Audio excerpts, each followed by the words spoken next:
사랑하는 성도 여러분, 오늘도 우리 안에 빛으로 임하시고 삶의 자리를 새롭게 하시는 주의 은혜 속에 살아가는 저와 여러분의 삶이 되기를 소망합니다. 오늘은 시편 59편 14절에서부터 17절 말씀으로 새벽 기도회를 시작합니다. 그들에게 점으로 돌아와서 개처럼 울며 성으로 두루 다니게 하소서. 그들은 먹을 것을 찾아 유리하다가 배부름을 얻지 못하면 밤을 새우려니와 나는 주의 힘을 노래하며 아침에 주의 인자하심을 높이 부르오리니 주는 나의 요새이시며 나의 환난 날의 피난처이심이니이다. 나의 힘이시여 내가 주께 찬송하오리니 하나님은 나의 요새이시며 나를 긍휼히 여기시는 하나님이심이니이다. 아멘. 우리를 어둠 가운데서도 빛으로 인도하시고 절망 속에서도 능하게 하시는 주님의 은혜를 찬양합니다. 세상의 시험 앞에서도 우리 중심이 흔들리지 않고 견고하며 오늘도 주의 인도하심을 따라 거룩한 믿음의 걸음을 걸어가게 주께서 인도하여 주시니 감사합니다. 또 주께서 베푸신 그 은혜를 따라 우리도 주의 부르심을 받은 주의 백성들을 도우며 격려하며 이렇게 세우며 믿음의 행진을 이어나가는 신실한 제자들로 살게 하여 주시옵소서. 오직 우리의 모습 속에서 주님의 향기만이 나타나게 하옵소서. 감사드리며 예수님의 이름으로 기도합니다. 아멘. 오늘 우리에게 주시는 하나님의 말씀은 로마서 11장 1절에서부터 12절 말씀입니다. 그러므로 내가 말하노니 하나님이 자기 백성을 버리셨느냐? 그럴 수 없느니라. 나도 이스라엘이니요 아브라함의 씨에서 난 자요 베냐민 지파라. 하나님이 그 미리 아신 자기 백성을 버리지 아니하셨나니 너희가 성경이 엘리야를 가리켜 말한 것을 알지 못하느냐. 그가 이스라엘을 하나님께 고발하되 주여 그들이 주의 선지자들을 죽였으며 주의 제단들을 헐어버렸고 나만 남았는데 내 목숨도 찾나이다 하니 그에게 하신 대답이 무엇이냐. 내가 나를 위하여 바알에게 무릎을 꿇지 아니한 사람 7,000명을 남겨두었다 하셨으니 그런즉 이와 같이 지금도 은혜로 택하심을 따라 남은 자가 있느니라. 만일 은혜로 된 것이면 행위로 말미암지 않음이니 그렇지 않으면 은혜가 은혜 되지 못하느니라. 그런즉 어떠하냐. 이스라엘이 구하는 그것을 얻지 못하고 오직 택하심을 입은 자가 얻었고 그 남은 자들은 우둔하여 졌느니라. 기록된 바 하나님이 오늘까지 그들에게 혼미한 심령과 보지 못할 눈과 듣지 못할 귀를 주셨다 함과 같으니라. 또 다윗이 이르되 그들의 밥상이 올무와 덫에 거치는 것과 보응이 되게 하시옵고 그들의 눈은 흐려 보지 못하고 그들의 등은 항상 굽게 하옵소서 하였느니라. 그러므로 내가 말하노니 그들이 넘어지기까지 실족하였느냐? 그럴 수 없느니라. 그들이 넘어짐으로 구원이 이방인에게 이르러 이스라엘로 시기나게 함이니라. 아멘. 하나님께서는 계속해서 사도 바울을 통해서 하나님의 긍휼과 사랑의 크심과 끝없음에 관해서 계속해서 말씀을 전해주고 계십니다. 지금까지 사도 바울은 자신의 동족인 유대인들에게 복음이 전해지기를 간절히 바라는 마음에 다시금 복음을 온전히 설명하고 있지만 실제는 유대인과 또 유대인 그리스도인 중에도 여전히 율법을 고집하며 자기 생각과 교만으로 하나님의 긍휼과 자비, 구원하심의 복음을 들으려 하지 않고 실패의 자리로 미끄러지는 자들이 있음을 말하고 이들에 대한 안타까운 마음을 갖고 있는 것입니다. 그런 유대인들에 대하여 하나님의 생각과 뜻은 무엇인지를 오늘 본문을 통해서 다시금 설명하고 있습니다. 로마서 11장 1절 메시지 성경은 이렇게 기록하고 있습니다. 하나님은 쉽게 이스라엘에게서 손을 떼어 버리실 수 없습니다. 로마서 8장 39절의 말씀.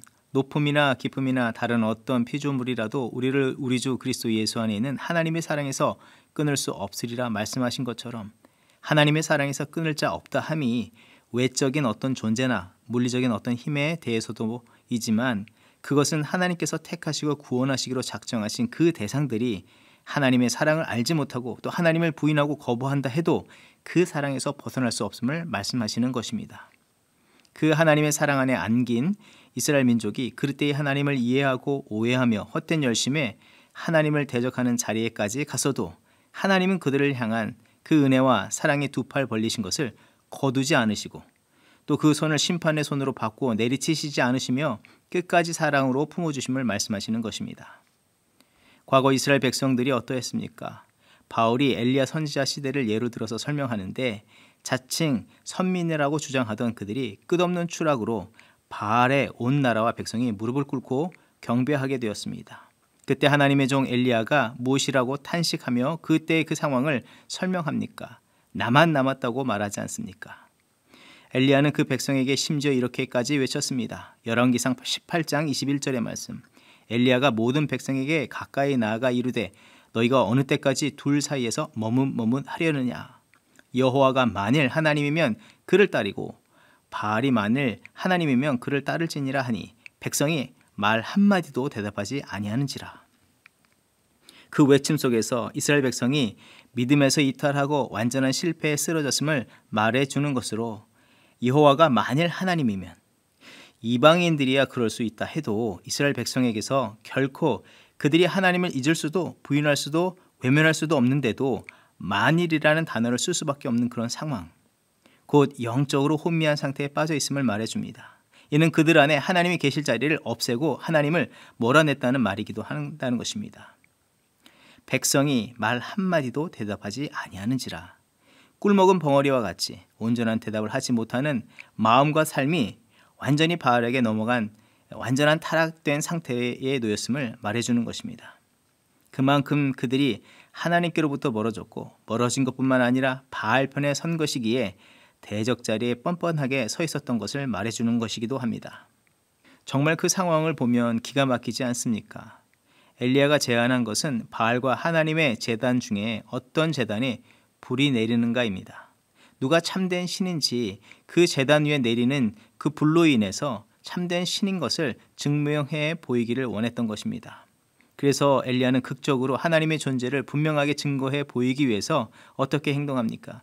제단에 물을 가득 부었습니다.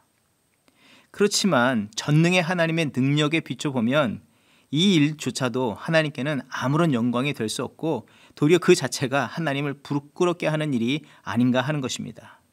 그런데 놀라운 것은 그 백성, 그 자녀들이 그런 지경에 놓였을 때에 하나님께서는 심판의 손을 드신 것이 아니라 그 배도하고 패역한 백성의 편에 서서 그들에게 스스로 자신이 참된 그들의 보호자이시며 전능자 하나님이신 것을, 참된 신인 것을 증명해 보여주셨고 그렇게 해주시기를 주저하지 않으셨다는 것입니다. 제 아무리 그렇게 배역을 행한다 해도 하나님께서 하나님의 구원과 이 사랑의 역사를 멈추시지 않으시고 또 이 모든 것이 하나님 편에 결점이 있는 것이 아니라 그들의 결점이 있음에도 불구하고 하나님께서는 그것을 모든 것을 뛰어넘어서 하나님의 은혜의 역사를 완성하신다는 것을 말씀해 주는 것입니다. 본문 4절의 말씀, 새번역 성경은 이렇게 기록합니다. 내가 바알에게 무릎을 꿇지 않은 사람 7,000명을 내 앞에 남겨두었다. 7,000은 7이라는 숫자와 1,000이라는 숫자를 곱한 숫자입니다. 7이라는 수는 완전수입니다. 1,000은 충만과 무한하심을 상징하는 숫자입니다. 그 백성들을 다시 믿음의 자리, 하나님의 백성의 자리로 인도하여 주시기를 위해서 충만 가운데 완전케 하시는 하나님께서 이루시는 그 역사를 말해주는 것입니다.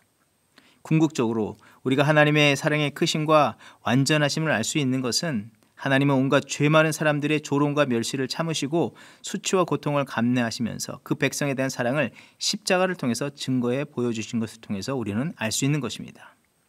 이와 같이 하나님의 긍휼과 사랑의 역사는 이스라엘 역사 전체에 흐르고 있었고 또 사도 바울 당시의 모든 유대인과 유대인 그리스도인들에게 동일하게 주어지고 있는 것입니다.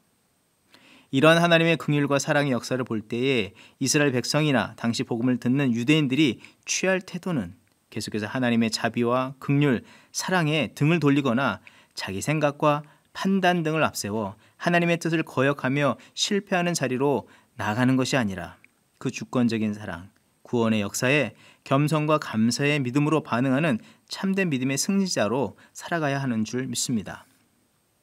그럼에도 불구하고 계속해서 실패한 자리로 나아가는 그 유대인들을 향해서 하나님은 끝없는 사랑을 나타내주고 있다고 또한 본문은 계속해서 설명하고 있습니다.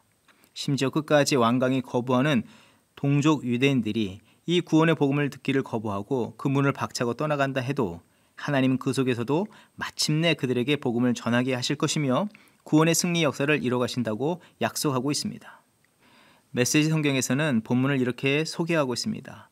계속해서 은혜의 복음을 거절하고 떠나버리는 유대인들의 영적 실패의 상황을 다음과 같이 설명하는데, 유대인들이 하나님의 긍휼과 자비, 구원의 복음을 거절하고 자기의 의를 내세우다가 그 은혜의 자리를 박차고 퇴장해 버렸다 말하고 있습니다. 그리고 그들이 열어놓고 나간 그 문으로 도리어 수많은 이방인들이 들어올 수 있도록 하나님께서 하여 주시고, 그런 가운데 유대인들에게 다시 복음의 소식이 듣게 하시고 돌아올 수 있게 하신다고 말하고 있습니다. 예수님께서 공생애를 사시면서 유대인들에게, 특별히 하나님을 안다고 하는 바리새인, 사두개인, 제사장들에게 복음을 전했습니다. 그렇지만 그들은 예수님을 배척하고 예수님을 떠났습니다. 그때 예수님께서는 복음에 갈망하는 자들, 즉 가난하고 소외되고 상처받은 자, 갈릴리 사람들, 이방의 두로와 시돈, 사마리아 지역에 사는 사람들, 로마의 백부장과 관료들에게 구원과 생명, 치유 회복의 그 능력의 복음을 선포하셨습니다. 그 가운데 놀라운 은혜의 역사가 이루어졌습니다. 주목할 것은 그 생명의 역사가 나타남으로 떠났던 유대인들이 다시 주께로 돌아오는 은혜의 역사들이 일어났다는 것입니다. 이 말씀을 통해서 우리 마음에 떠오르는 하나님의 말씀은 무엇이며, 또 우리가 붙잡고 기억해야 하는 말씀은 무엇이 되겠습니까? 누가복음 13장 30절의 말씀, 보라, 나중된 자로서 먼저 될 자도 있고 먼저 된 자로서 나중될 자도 있느니라. 복음 앞에 겸손과 순전한 마음으로 주의 말씀을 받아야 하고 믿음의 삶을 이루어야 한다는 것을 말씀하고 있습니다. 영적인 태도와 삶의 자세, 또 자리 모두에서 자신들의 어줍지 않은 자기 의와 체면을 복음보다, 주님의 크신 뜻보다 더 앞세우고 그것 때문에 더 깊은 실패의 동굴로 뒷걸음치려 하지 않아야 합니다. 도리어 참된 믿음으로 빛 대신 주님 앞에 나와서 겸손으로 바로 서는, 그리고 또한 믿음의 본분을 다하는 성도가 되어야 하는 줄 믿습니다. 동시에 실패한 자를 끝까지 기다리시고 품으시고 실패를 이기고 참된 승리의 자리에 서도록 인도하여 주시는 주의 뜻과 그 손길을 기억하며, 우리도 우리의 삶 속에서 영적으로, 육적으로, 관계적으로 실패한 자, 혹은 내 마음속에 실패한 자로 단정지은 자들에 대해서 마음에서, 삶에서 그들을 멀리하는 것이 아니라 마음과 시각을 주님과 같이 바꾸고 그들을 주의 사랑과 긍휼로 구원과 승리의 자리로 인도하는 주를 닮은 제자로서 삶을 살아가야 되는 줄 믿습니다. 특별히 우리의 가정, 교회, 직장에서 이 은혜를 받고 나눔에 있어서 실패한 유대인들처럼 내 자랑, 내 경험, 내 주장을 앞세우며 자기 기준을 따라 누군가를 배제하고 거부하고 외면하는 일이 없어야 합니다. 도리어 주께서 끝까지 그 적대자들을, 그 실패자들을 십자가에서 팔을 벌리사 품으신 그 참된 뜻과 거룩한 모습을 닮아 순종하며 겸손으로 주의 맡겨진 사명을 감당하는 우리 모두가 되어야 할 줄 믿습니다. 주의 품은 뜻이 나와 우리의 뜻이 되기를 소망하며 그런 삶을 통해서 하나님의 구원의 역사를 온전히 이뤄가며 주께 영광 돌리는 저와 여러분의 삶이 되기를 주의 이름으로 축원드립니다. 기도하겠습니다. 하나님, 하나님의 구원의 역사에 부르신 자들을 끝까지 십자가에서 팔을 벌려 품어주시고 구원의 자리로 인도하여 주시는 그 신실한 은혜를 찬양합니다. 그 사랑으로 오늘 우리를 품어주심을 믿고 감사와 찬송을 올려드립니다.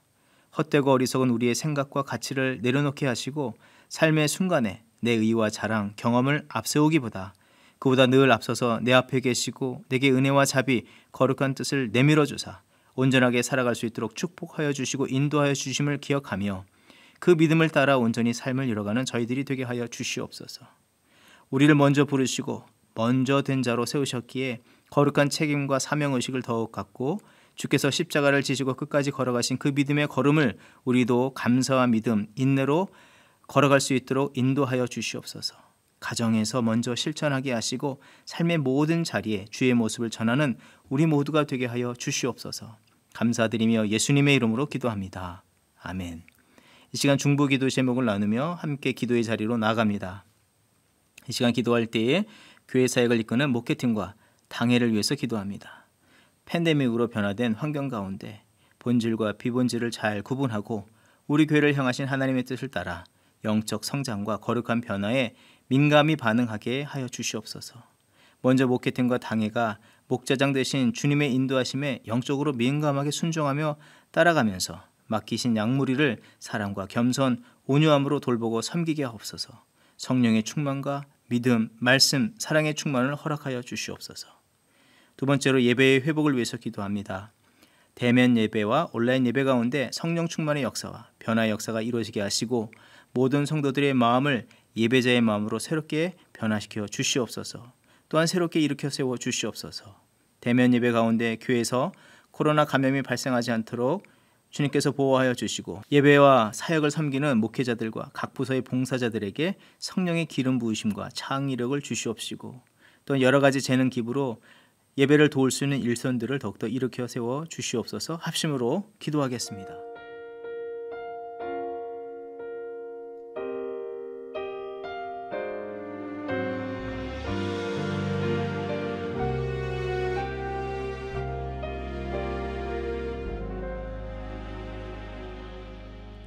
내가 누려왔던 모든 것들이 내가 지나왔던 모든 시간이 내가 걸어왔던 모든 순간이 당연한 것 아니라 은혜였소. 아침 해가 뜨고 저녁에 노을 봄의 꽃향기와 가을의 열매 변하는 계절의 모든 순간이 당연한 것 아니라 은혜였소.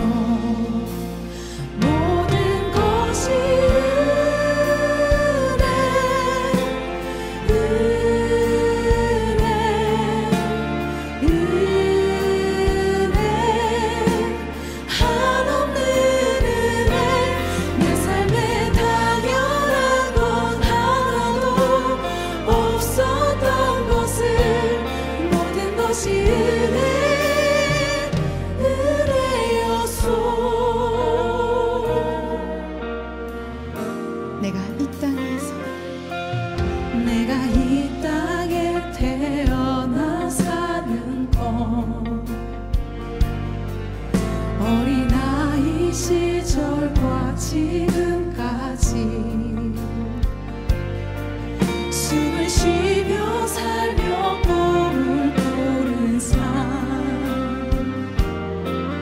당연한 것 아니라 은혜였소. 내가 하나님의 자녀로 살며 오늘 찬양하고 예배하는 삶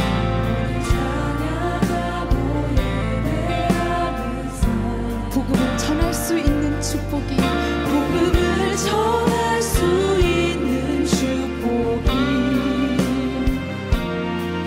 당연한 것 아니라 은혜였소. 모든 것이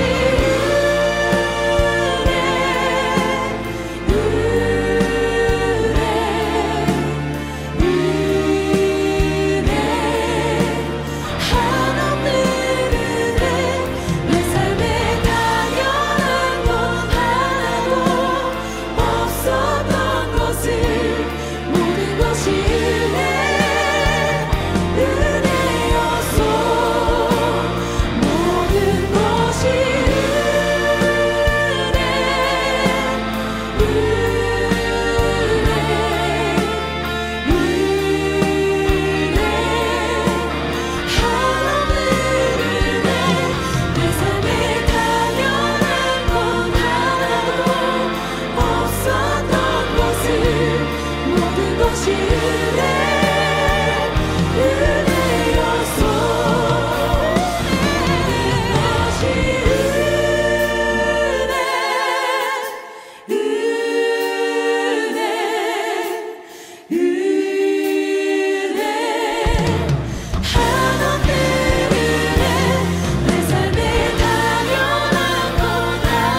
이 작은 자도